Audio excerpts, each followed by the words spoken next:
करता करविता. मध्यरात्रीचा सुमार होता. शेजारच्या खोलीतून सगुणेच्या हाका आल्या. अहो अहो बघा तरी.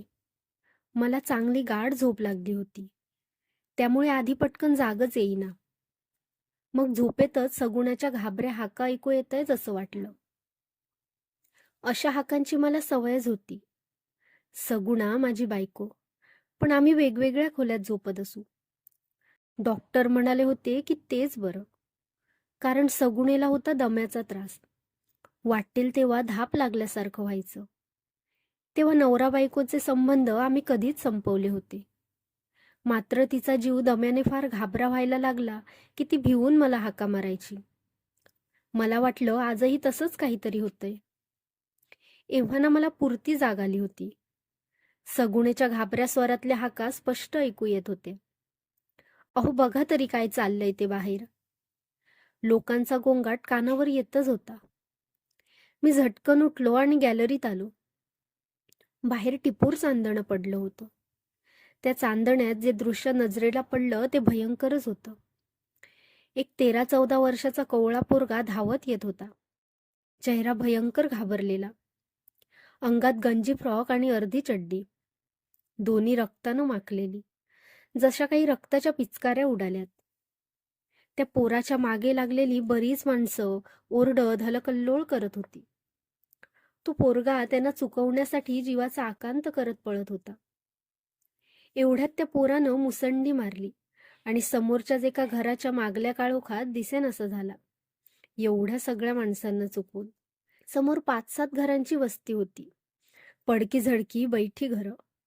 त्यातच केळीची झाडं लावलेली. कुठं एक पपईचं झाड आणि एक विहीर. या सगळ्या गर्दीत तो कुठं गेला कोण जाणं, पण जाऊन लपला खरा. मी चपला घातल्या आणि जिना उतरून खाली आलो. एव्हाना गाव गोळा व्हायला सुरुवातच झाली होती. 2 कुत्री अचानक झोपेतनं जागी झाल्यासारखी मध्येच उठून मोठमोठ्यानं भुंकायला लागली. खाली येऊन पाहतो तो त्या पोराला कुणीतरी घरापाठीन हुडकून काढलं होतं. दोघा-चौघांनी त्याचं बकोट पकडून त्याला बाहेर रस्त्यावर आणलं आणि त्याला यथेच्छ बुकलू लागले. ते पोर धुळीच्या रस्त्यात पडून किंचाळत राहिलं आणि जो तो त्याच्यावर आपला हात चालवून घेऊ लागला. गालावर, नाकावर, पोटात, पाठीत सटासट बुक्के बसू लागले आणि त्याची शुद्ध हरपायची वेळ आली. तो एकटा कोवळा पोरगा आणि हे सगळे एवढे थोरले बापे. कठीणच होतं, पण मी मध्ये घुसलो. त्याला पाठीशी घातलं. मला पाहून लोक बाजूलाही झाले. लहान गावात माझ्यासारख्या वकिलाचा किती मान. मी म्हटलं, अरे मरेल तो, किती मारताय. मरायलाच हवा. कुणीतरी म्हणालं, तुम्हाला वकील साहेब माहीत नाही काय केलंय ते. काय केलं? खून केलाय, स्वतःच्या आईचा. दोघा-चौघांनी एकदम सांगितलं. खून म्हटल्यावर मी देखील चपापलो. कधी केला? आत्ता. कुऱ्हाडीनं मुंडकं तोडलंय. या पोरानं 14 वर्षाच्या. कुऱ्हाड तोडण्या इतका आणि मुंडकं उडवण्या इतका जोर तरी असेल का त्याच्यात? माझा विश्वासच बसेना. मी क्षणभर गप्प झालो. याचा फायदा घेऊन ते लोक पुन्हा घेचायला पाहू लागले. पण मी त्याच्या गळ्याभोवती 2 हात घालून त्याला गच्च धरून ठेवलं. जरबेचा मोठा आवाज लावून सगळ्यांना ठणकावलं. हे बघा, कुणी त्याला हात लावील तर खबरदार.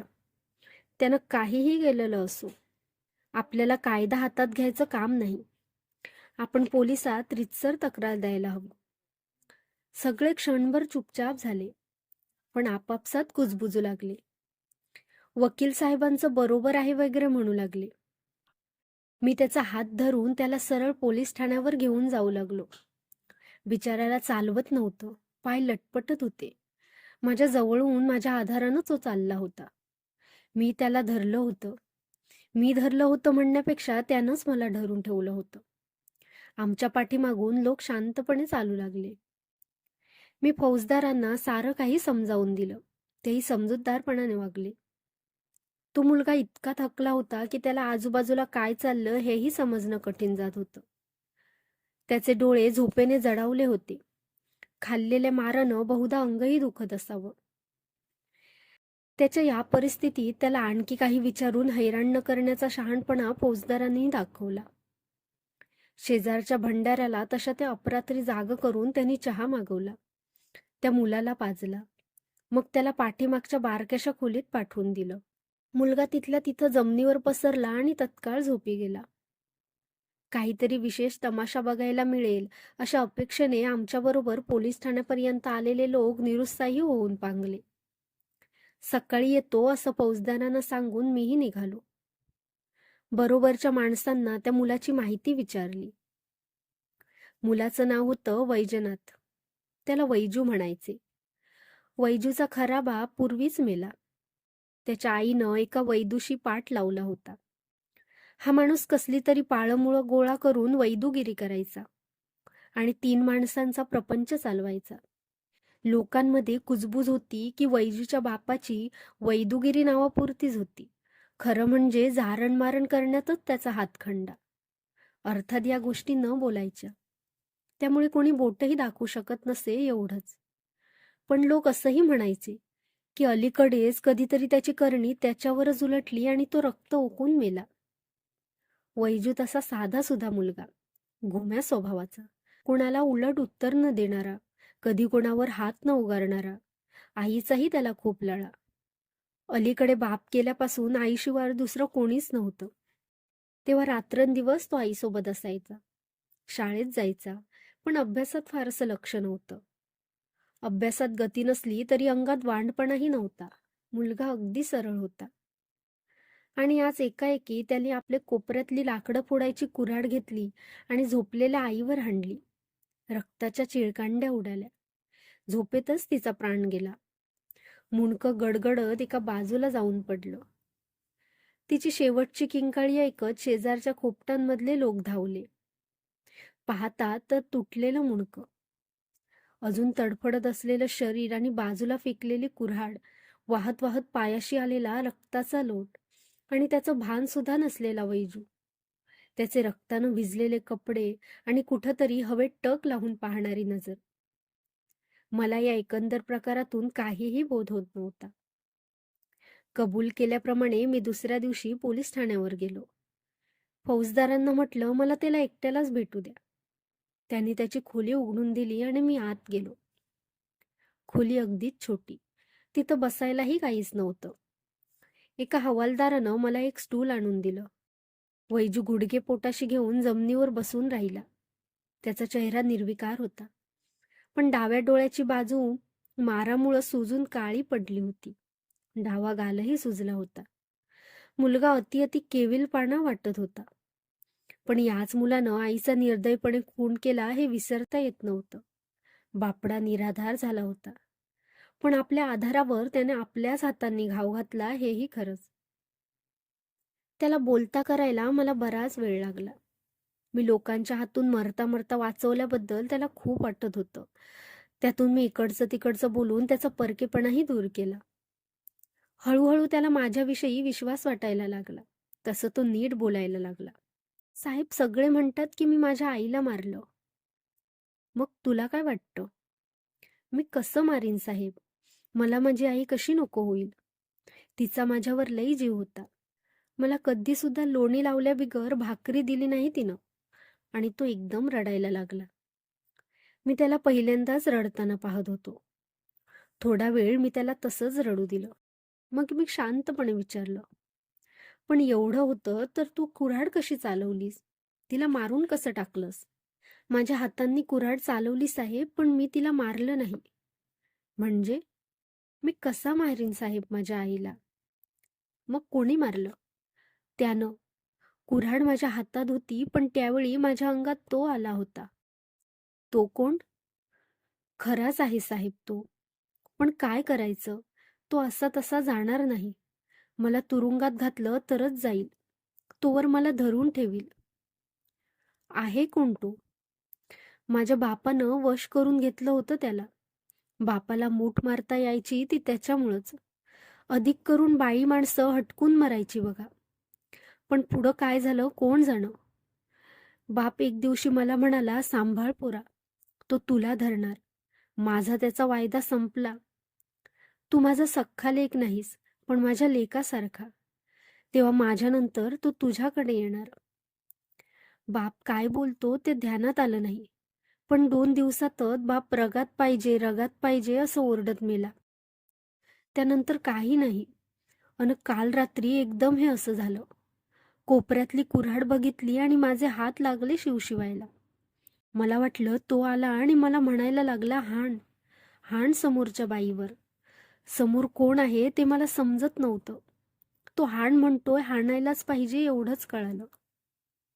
जसे काय माझे हात पण त्यानंच उचलले, कारण माझं भानच जाग्यावर नव्हतं.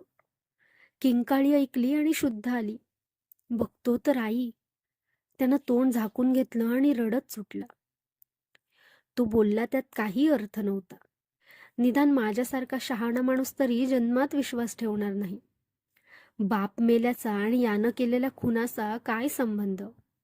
आणि तसं म्हणावं तर अधेमध्ये काही न घडता काल एकाएकी याच्या हातून खून घडवायला मात्र तो कोण म्हणतो ते आलं तरी कसं? असल्या या अतिमानवी खुळेपणाचा मला राग येत होता. आमच्या वकिली व्यवसायात हे नवीन नव्हतं. गुन्हेगारांनी गुन्हा करून तो खुशाल भूतपिशाचावर घालावा, गावाकडच्या केसेसमध्ये हे हटकून पाहायला मिळायचं.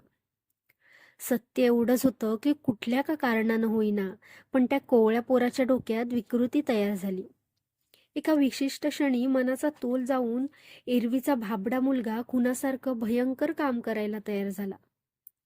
त्या क्षणी समोर जी बाई दिसली तिच्या डोक्यात त्यानं कुऱ्हाड हाणली. दुर्दैवानं ती त्याची आईच निघाली. पण याला इतर कसला अमानवी रंग देणं मूर्खपणाचं होतं. माणसाच्या मनाचा झोला कधी कुठल्या टोकाला जाईल काहीच सांगता येत नाही. हे सगळं त्याला समजावण्यासारखं नव्हतं. मी ते सांगतही बसलो नाही. एवढंच म्हटलं की तू तसलं काहीतरी डोक्यातून काढून टाक. त्यावर तो म्हणाला, तुम्हाला नाही समजायचं साहेब. आणि नंतर काहीच बोलला नाही. मुकाट बसून राहिला, जमिनीकडे बघत. वैजूला रिमांड होममध्ये ठेवण्यात आलं आणि लवकरच तालुक्याच्या जुवेनाईल कोर्टात त्याच्यावर खटला सुरू झाला. का कोण जाणे, पण मला वैजूविषयी फार आपुलकी वाटायला लागली. कसल्या तरी भलत्याच गोष्टीपायी त्याचं आयुष्य वाया जाणार असं वाटायला लागलं. जुवेनाईल कोर्टातल्या त्याच्या वकिलाला मी प्रत्यक्ष भेटलो आणि समजावून म्हटलं, हा माझाच मुलगा आहे असं समजा आणि शक्य तितक्या सहानुभूतीने याची केस चालवा. त्यांनीही बचावाची शर्त केली. वैजूवरचा आरोप अगदीच उघडच सिद्ध झाला होता. पण वकील म्हणाले, ज्या चमत्कारिक परिस्थितीत या मुलानं गुन्हा केला ती पाहिली तर असं दिसतं की त्याचं मन ठिकाणावर नाही. अगदी हलक्या वर्गातला हा मुलगा. घरचं वातावरण फारसं चांगलं नाही. आईने दुसरं लग्न केलेलं. त्यातून या सावत्र बापाने पैसा मिळवण्याचे मार्गही चमत्कारिक निवडले. नुकतंच त्याला आलेलं मरण आणि या सगळ्या प्रकारांमुळं या मुलानं स्वतःभोवती एक विचित्र भासांची दुनिया तयार केली आहे. तो गुन्हेगार नाही, भासांचा बळी आहे. कोर्टानं वैजूचं मन अस्थिर आहे असा संशय व्यक्त केला. वैजू गुन्हेगार ठरायचा नसेल तर त्याचं चित्त ताळ्यावर नाही, त्याच्या डोक्यात बिघाड आहे असं सर्टिफिकेट मिळवायला हवं होतं. कोर्टाचे डॉक्टर माझ्या मैत्रीतले होते. त्यांच्याकडून असं सर्टिफिकेट मिळवणं कठीण नव्हतं. पण एकदा वैजू इस्पितलात गेला असता तर कायमचा वेडा ठरला असता. कदाचित तिथल्या वातावरणानं पुरताच वेडा झाला असता. म्हणून मी कोर्टाला पिटिशन दिलं. म्हटलं, या मुलानं यापूर्वी कसलाही गुन्हा केलेला नाही, पण त्याच्या घरचं वातावरण फार वाईट होतं आणि आता तर त्याला कुणीही राहिलेलं नाही. पण त्याला इस्पितलात पाठवू नका, रिफॉर्मेटरीतही पाठवू नका. त्याला एखाद्या चांगल्या घरात पाठवा. तिथं तो शिकेल, मोठा होईल. नाहीतर वयाच्या 14व्याच वर्षी तो माणसातून उठेल. मला ठाऊक आहे, अशा खुनी मुलांना कुटुंबात ठेवून घ्यायला कोणीही तयार होणार नाही. पण मी तयार आहे. मला मूल नाही, होण्याची शक्यताही नाही. मला या मुलाची कस्टडी द्या. हवं तर दररोज पोलीस ठाण्यावर हजेरी लावील. त्याची जबाबदारी माझ्यावर राहील. पण याला माणसात राहू द्या. आजवर कोर्टाने कधीच असा अपवाद केला असेल किंवा नाही मला ठाऊक नाही. पण या खेपेला त्यांनी दया दाखवली. माझं पिटिशन मंजूर केलं. त्याने रोज पोलीस ठाण्यावर हजेरी लावली पाहिजे असं बंधन घातलं. पण मला त्याचं पालक व्हायची परवानगीही दिली. आमच्या घरात अगदीच लहान मूल खेळणं नव्हतं. ते शक्यच नव्हतं. पण आता एकदम 14 वर्षाचाच मुलगा आम्हाला मिळाला. मी त्याचा कायापालट करायचं ठरवलं. मी त्याच्यासाठी नवीन कपडे आणले, नवीन पुस्तकं आणली. त्याला लगेच नवीन शाळेत घालता आलं नसतं. पण त्याला घरीच शिकवायला शिक्षक नेमले. आमच्या मुलासाठी आम्ही जे जे केलं असतं ते सारं त्याच्यासाठी केलं.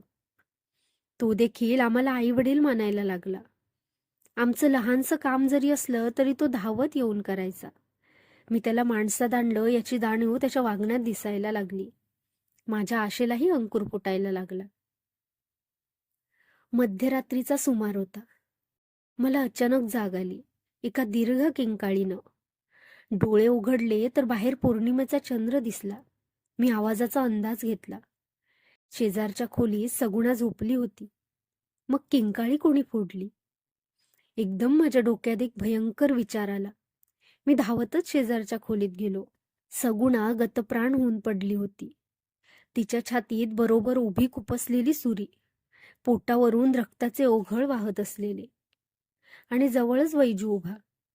त्याचे कपडे रक्ताने भरले होते, जशा काही रक्ताच्या पिचकाऱ्या मारल्यासारख्या. वैजू निर्विकारपणे समोरच्या हवेत टक लावून पाहत होता. मी ओरडलो, वैजू.